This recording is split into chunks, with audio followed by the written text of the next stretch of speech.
You are watching Rahinijar TV with Ilama Sayyid Abdul Basit Bukhari. रजीम बिस्मिल्लाहिर्रहमानिर्रहीम सल्लु अलल हबीब अल्लाहुम्मा सल्लि अला सय्यिदिना व मौलाना मुहम्मदिन व बारिक व सल्लिम व सल्लि अलैहि। आयत पाक लिखिए, मेरे साथ पढ़िए जी। बिस्मिल्लाहिर्रहमानिर्रहीम। अम हसिबतुम अन तदखुलुल जन्नता वलम्मा यातिकुम मसलुल लज़ीना खलौ मिन क़ब्लिकुम मस्सतहुमुल बासाउ वद्दर्राउ वज़ुल्ज़िलू हत्ता यक़ूलर रसूलु वल्लज़ीना आमनू मअहू मता नस्रुल्लाह अला इन्ना नस्रुल्लाहि करीब। सदक़ल्लाहुल अज़ीम। तर्जुमा समात फरमाइए। कुरान हकीम में रब्बे ज़ुल जलाल इरशाद फरमा रहे हैं, क्या तुमने ये गुमान कर लिया है कि तुम जन्नत में दाखिल हो जाओगे? इस सवाल किया जा रहा है, हालांकि अभी तक तुम पर ऐसी आजमाइशें नहीं आई जो तुमसे पहले लोगों पर आई थी। उन पर आफतें और मुसीबतें पहुंचती और वो इस कदर झंझोड़ दिए गए कि इस वक्त के रसूल और उसके साथ ईमान वाले पुकार उठे कि अल्लाह की मदद कब आएगी। सुनो, बेशक अल्लाह की मदद अनकरीब आएगी। ये इस आयत पाक का तर्जुमा है। इस हवाले से ये याद रखें कि जो सिराते मुस्तकीम पर चलता है, मुश्किलात उसका सामना करती हैं। जो दीन के रास्ते पर चलता है, जन्नत चूँकि आसान नहीं है, जन्नत का हुसूल जो है ये इंतहाई मुश्किल है। और अंबिया अलैहिमुस्सलाम पर भी परेशानियाँ तकालीफ आई थी, उनके सहाबा पर भी आई थी, हमारे आका करीम पर भी आई और उनके सहाबा पर भी आई। अंबिया में से हज़रत अय्यूब अलैहिस्सलाम पर बीमारी का आ जाना, 60 बरस तक वो तंदुरुस्त ज़िंदगी गुजारते रहे। तो जब वो बीमार हुए तो दोबारा यानी इतने बीमार हुए कि उनकी ज़ौजा मोहतरमा ने ये अर्ज़ की कि आप अल्लाह के बरगुज़ीदा बंदे हैं, आप अर्ज़ करें, अल्लाह आपको ठीक कर देगा। तो वो फरमाने लगे कि मुझे अल्लाह ताला ने तंदुरुस्ती वाले जो अयाम हैं वो 60 साल मुझे अल्लाह ने तंदुरुस्त किया है। तो अभी तो मेरी बीमारी को 18 साल हुए हैं और मैं अल्लाह से गिले शिकवे करने लग जाऊँ। जब बीमारी को 60 साल हो जाएंगे फिर गिला भी करूँगा कि या अल्लाह तंदुरुस्ती से बीमारी ज़्यादा हो गई है। जब वो ठीक हो गए तो उनसे पूछा आपकी ज़ौजा मोहतरमा ने कि आप बताएं कि बीमारी वाले दिन ठीक थे या सेहतयाबी वाले दिन ठीक थे? उन्होंने कहा ठीक तो सेहतयाबी वाले भी थे, लेकिन जो बीमारी वाले दिन थे ना, उनमें ना 12 घंटे के बाद मेरा अल्लाह एक दफ़ा आकर पूछता था, मेरे अय्यूब तेरा क्या हाल है? कहते मैं इस चाशनी को इतनी लज्जत से महसूस किया करता था कि अगले जो घंटे होते वो ऐसे ही गुजर जाया करते थे। यानी बीमारी में मेरा अल्लाह मुझे आकर पूछता है।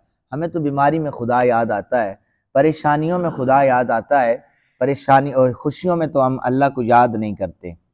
इस हवाले से इसी आयत पाक के ज़िमन में कल भी मैंने अर्ज़ किया, हज़रत खुबाब बिन अर्थ, इनके ऊपर लोहे की कंघी फेरी जाती थी, गर्म करके लोहे की कंघी फेरी जाती और इनके जिस्म की चमड़ी उधेड़ी जाती थी, हज़रत खुबाब बिन अर्थ की। तो ये इतने ज़्यादा परेशान हो गए कि ये हुजूर की बारगाह में तशरीफ़ ले आए और हुजूर सल्लल्लाहु अलैहि वसल्लम हरम पाक की दीवार के साथ टेक लगाए आराम फरमा रहे थे। अर्ज़ करने लगे, हुजूर अब हमारी तकलीफ़ें इंतहा को पहुँच चुकी हैं, अब अल्लाह से दुआ करें मदद आ जाए। कुरान की यह आयत नाजिल हुई कि क्या तुमने ये गुमान कर लिया है तुम जन्नत में दाखिल हो जाओगे, हालांकि तुमसे पहले और अंबिया पर आजमाइशें आई हैं। हजरत याहिया को, जकरिया को छुरियों से, आरों से काटा गया, लेकिन उन्होंने सब्र जो है उसका दामन नहीं छोड़ा। हमारे प्यारे नबी सल्लल्लाहु अलैहि वसल्लम ताइफ की गलियों में जब दीन इस्लाम की तबलीग के लिए तशरीफ़ ले गए तो शरारती बच्चों को, जवानों को आका करीम सल्लल्लाहु अलैहि वसल्लम के पीछे लगा दिया गया था, और वो कहते थे ये पागल है, मजनू है, दीवाना है, पत्थर मारते थे, और आका करीम सल्लल्लाहु अलैहि वसल्लम लहू लुहान हो जाया करते थे। हत्ता कि हमने हमारी निसाब की किताबों में भी है कि इस पेशानी से खून मुबारक निकल कर नालेन तक जाता, वहाँ पर जम जाता, चलना भी मुश्किल हो जाता था। जख्मी हालत में मेरे आका करीम अंगूरों के एक बाग में जाकर पहुँचे और परेशान और गमगीन बैठे हुए थे।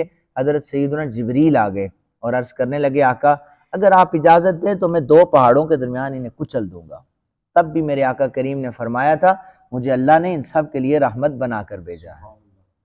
परेशानियाँ आई, तकालीफ आई, फरमाया ये आफतें, ये मुसीबतें जब पहुँचती हैं, ये उस वक़्त पहुँचती हैं जब कोई शख्स अल्लाह के रास्ते में चलता है। और जिस शख्स ने, मैं पहले भी अर्ज़ कर चुका हूँ, जिस शख्स ने ताइफ के बाज़ार में बच्चों को इकट्ठा करके जवानों को आका करीम के पीछे लगा दिया था, वो शख्स फिर तिजारत की घर से मदीना पाक आया।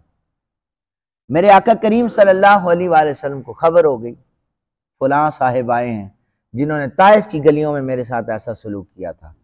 मेरे करीम सल्लल्लाहु अलैहि वसल्लम बदला लेने नहीं गए, हुजूर उसके पास गए, कहने लगे तू हमारा मेहमान है, खाने पीने की किसी चीज़ की भी ज़रूरत हो तो ज़रूर बताना, और अगर रहने के लिए तेरे पास कोई जगह नहीं है तो मस्जिद नबी तेरे लिए हाजिर है, और तू बता देना तुझे किसी और चीज़ की ज़रूरत हो। उसने ये देखा कि कमाल शफ़क़तें मेरे आका करीम सल्लल्लाहु अलैहि वसल्लम फरमा रहे हैं। तो सामीन मोहतरम, कहने का मकसद ये है कि आजमाइशें भी आई, तकालीफ भी आई, लेकिन क्या था, सब्र का दामन नहीं छोड़ा। हम परेशान हो जाते हैं, थोड़ी सी तकालीफ आए, थोड़ी सी मुश्किलात कारोबार में आए, मईशत में आए, हम परेशान हो जाते हैं, अल्लाह ताला की मदद आ जाती है। आप आज इसराइल को देखें कि वो मस्जिद अक्सा में जाकर मुसलमानों पर जुल्म और सितम कर रहे थे, लेकिन अल्लाह ताला ने हमास को एक पावर अता की कि अल्लाह ताला ने ऐसा उन्हें जिगर गुर्दा अता किया कि वो बिल्कुल थोड़े से थे और ज़्यादा पर अल्लाह ताला ने उन्हें भारी कर दिया। आज पूरी दुनिया जो है उसकी नज़रें इसराइल पर मरकूज़ हैं, फ़लस्तीन पर मरकूज़ हैं, क्योंकि अल्लाह ताला की मदद आ चुकी है। अला इन्ना नस्रुल्लाहि करीब, कि बेशक अल्लाह की मदद करीब है। वो लोग भी तो मुसीबतें झेल रहे हैं। हमारा तो आटा महंगा होता है, परेशान हो जाते हैं, पेट्रोल महंगा होता है, परेशान हो जाते हैं। जिनका घर से बाहर निकलना मुश्किल है, कदम निकालना मुश्किल है, माँ को पता ही नहीं होता कि बेटा बाहर जा रहा है, वापस आएगा या नहीं आएगा, सर कटा हुआ किसी और जगह से मिल रहा है, धड़ किसी और जगह पे पड़ा हुआ है, लेकिन वो लोग सब्र और इस्तिकामत का पहाड़ बने हुए हैं, और आज अल्लाह ने उनकी मदद फरमाई है। आज इसराइल देख रहा है, और अफसोस से तो ये बात कहनी पड़ रही है कि हमारे नाम नेहाद उलमा जो हैं, अब इनको इंसानियत याद आ रही है। कश्मीर पर जुल्म हुआ, इन्हें इंसानियत नहीं याद आई। बोस्निया पर जुल्म हुआ, इन्हें इंसानियत नहीं याद आई। मुसलमान पूरी दुनिया के अंदर जुल्म की चक्की में पिस रहा है, इन्हें इंसानियत नहीं याद आई। हजरत साहब ने अब आकर बयान ये दिया है कि हमारे मुसलमानों को चाहिए कि वो इंसानियत का ख्याल रखें, क्योंकि अब यहूदी जो हैं वो मारे जा रहे हैं। तो जब यहूदी मारे जाएं तो आपको जनाब इंसानियत याद आती है, तो मुसलमान जब कश्मीर पर जुल्म और सितम की चक्की में पिस रहा हो तो इंसानियत नहीं याद आती। आप किसी और को कहते हैं वो यहूद का एजेंट है, आप जो यहूद की जनाब तारीफें कर रहे हैं या उन्हें बचाने की कोशिश कर रहे हैं, तो इसे हम क्या कहेंगे? दीन का लिबादा ओढ़ कर दीन के साथ गद्दारी करने वाले का अंजाम आप भी देखेंगे, हम भी देखेंगे। अल्लाह ताला हमें जिंदा रखे कि हम दीन के साथ बगावत करने वाले का अंजाम देखें। वो हमारी हुकूमत में हो, इससे ये हरगिज़ गर्ज नहीं है कि हम उनकी बात करें तो ये सियासत हो जाती है। हमारे हुक्मरान तभी इसी वजह से रस्तों से डगमगा जाते हैं। उनके साथ ये जितने भी उलमा होते हैं, ये इन्हें सही तरीके से गाइड नहीं करते। इनकी अच्छी चीज को, बुरी चीज को वो ओके कह देते हैं, इनके कव्वे को वो सफेद स्याह जो हुक्मरान कहते हैं वो कह देते हैं। लेकिन जो सही मानों में दीन मुस्तफ़ा करीम सल्लल्लाहु अलैहि वसल्लम पर चलता है, वो कभी भी उसके कदम डगमगाते नहीं हैं, कभी भी वो जनाब हुक्मरानों को गलत तरगीब नहीं देता, और कभी भी वो सब्र और इस्तिकामत का दामन हाथ से नहीं छोड़ता। मैं कल भी महफिल में ये बयान कर रहा था कि इमाम अली नकी अलैहिस्सलाम जो हमारी जद हैं, बुखारी जो सादात है हमारी जद हैं, मुतवक्किल बादशाह ने 5 साल की उम्र में इनके वालिद गिरामी इमाम अली तकी अलैहिस्सलाम को जेल में बंद कर दिया था और कैदोबंद की सोबतें उन पर जुल्म सितम के पहाड़ डाए थे। और मुतवक्किल ने जब इसकी बारी आई तो इसने भी हजरत इमाम नकी पर इंतहा दर्जे के जुल्म किए थे। इन्हें ये दरिंदों के आगे फेंक दिया करता था और इन्हें जनाब मुश्किलात का सामना करना पड़ता था। फिर इसी तरह हमारे अइम्मा किराम गुजरे, इमाम अहमद बिन हम्बल गुजरे, उन पर मुसीबतों के पहाड़ डाए गए, इमाम मालिक पर मुसीबतों के पहाड़ डाए गए, इमाम आजम अबू हनीफा रहमतुल्लाह ताला अलैह पर मुसीबतों के पहाड़ डाए गए। ये सारे जो थे ये कैदोबंद की सोबतें बर्दाश्त करते थे। इन सब ने ये बताया है कि दीन मुस्तफ़ा करीम सल्लल्लाहु अलैहि वसल्लम पर जब कोई चलता है वो फिर खुशहाल जिंदगी पर चलना भूल जाए, वो ये कोशिश करे और बिल्कुल अपना जहन बना ले कि आप सिराते मुस्तकीम पर चल रहे हैं, मुसीबतें आएंगी, परेशानियां आएंगी, बर्दाश्त है, सब्र है। तो अल्लाह ताला से दुआ करें, अल्लाह ताला हमें सब्र करने की तौफीक अता फरमाए। वमा अलैना इल्लल बलाग।